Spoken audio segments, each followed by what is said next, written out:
I've always been a car enthusiast. To actually be part of the process, to actually physically see the person that's putting it all together and making it happen, it just gives you that extra special kind of feeling about when it's done. Cars are about individual taste, whether it's the colour of the outside of the car or the details on the inside.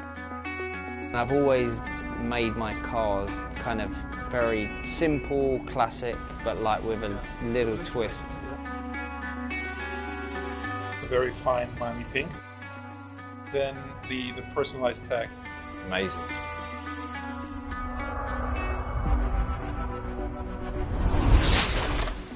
It's time to test the MC20 together on the track.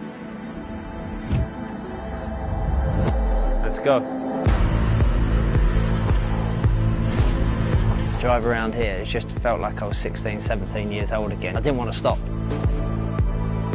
Best car I've ever driven, by far. Sticks to the road, performance, comfort. You know, I was excited before about my MC20 being built, and I also realised that it being in Miami is the perfect place. First time I've seen it. It's amazing. The details in this car are so special. Whether it's the wheels or whether it's the insides or doing motifs on the seats. I'm very excited about this one. That is a great looking car.